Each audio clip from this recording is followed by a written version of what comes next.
You gazed at the exhausted form of the blonde in the darkness. Based on the cyclic deep breathing filling the room, you presumed the others to be asleep as well.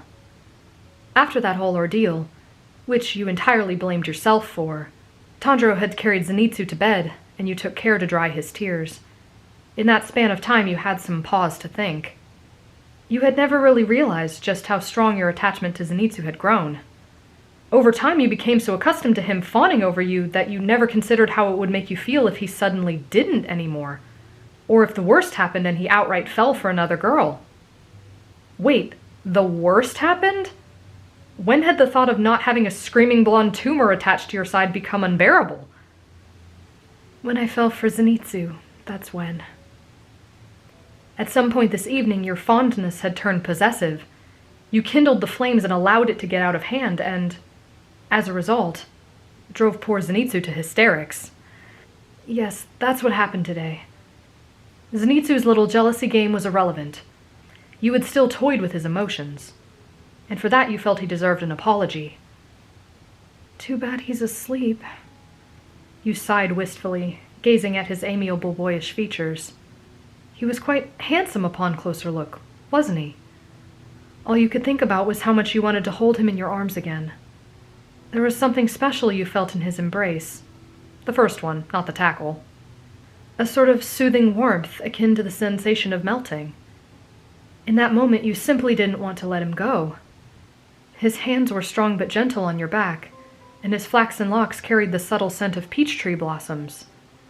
The only way you could think of to quell this yearning ache in your heart was to reach out to him. Your fingertips secured his hand, and, much to your surprise, the blonde's eyes opened. His golden irises immediately locked on yours, and it was silent for a moment, neither of you moving from this position. He must have heard that the cadence in your aura bore him no ill will, for next he asked a bold question. Can I come over there? He whispered, beautiful eyes nervously pleading. You nodded, and he leapt under your comforter in one swift, fluid motion. He kept his head down at shoulder level so you couldn't see his face.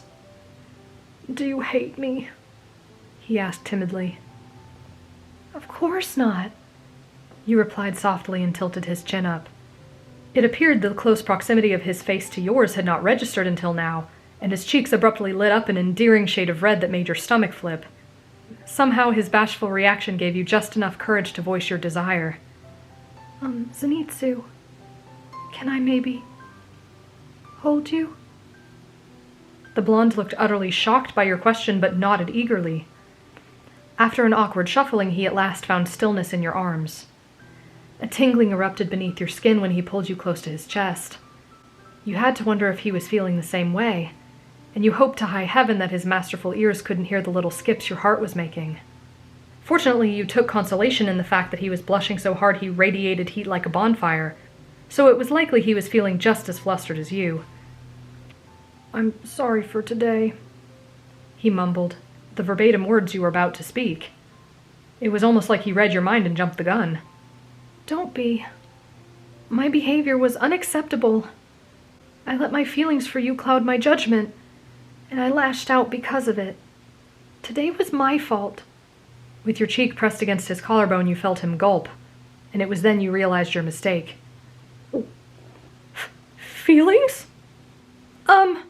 Your mind exploded into white-hot panic for an instant, but then ebbed. You had already admitted to your jealousy and he didn't reject you, right? Did that mean you still had a chance? He had tried to make you jealous on purpose, so that was a good sign, wasn't it? It meant he at least liked you enough to put in the effort.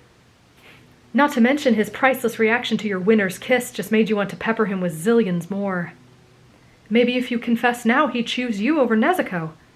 It was a long shot, but still. Yeah, You thought it would be best to get it out quickly and not draw out your inner torment. With all the courage you could muster, you pulled back enough to look at his face. I love you, Zenitsu. He just blinked at you. Not the reaction you expected. That's mean. Don't joke like that. He deadpanned that line like it was no big deal. He doesn't even believe me? Your jaw dropped. No, Zenitsu, really! You cupped his face in your hands. I mean it. I love the way you flirt with me. The way you blush when I hold your hand. How you always rise to the challenge no matter how scared you are. Zenitsu's eyes widened as his disbelief gradually disappeared. You're like my sun in the morning, making each day brighter for me. I love you, Zenitsu. I really do. A few seconds passed in his glossy, sparkling eyes before an almost audible click went off in his head. Traveler-chan, this is a dream come true! I'm so happy! Wait, this has got to be a dream, right? Pinch me! Pinch me! Ah! He shook you violently until you obeyed. What? I'm not dreaming! Yeah! You winced from the volume of his squeal. He clutched onto you and rubbed his cheek against yours, tears of joy spilling from his eyes. My heart's fluttering so much right now.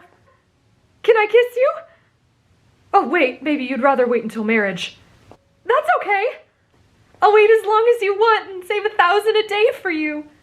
And that way our kids will always know how much we love each other.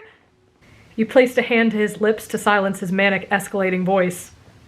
It might be a little early to talk about marriage. You chuckled and he pouted. But Traveler-chan, how can you say that? After what you just said, I want to marry you right now! You laughed once more. How about something to hold you over then? You offered his retribution and he quirked his head in confusion. You guided his lips forward until they met yours in a soft, loving kiss. It turned heated very quickly as he pulled you securely against him, weaving a hand into your hair. He let out a little noise, somewhere between a sigh and a moan, and for a moment it almost felt like fireworks were going off inside the quiet room. As ferocious as the kiss was, Zenitsu's passion was obviously innocent in nature. You could tell this because the instant you parted, he broke out into a fit of delighted giggles, kicking his feet involuntarily under the blankets. I wonder what we should tell the others in the morning. We already hear ya! Inosuke bellowed and the two of you froze. Zenitsu shrieked and you gasped, which was then followed by the sound of Tanjiro's soft laughter. You guys aren't as quiet as you think you are. The end.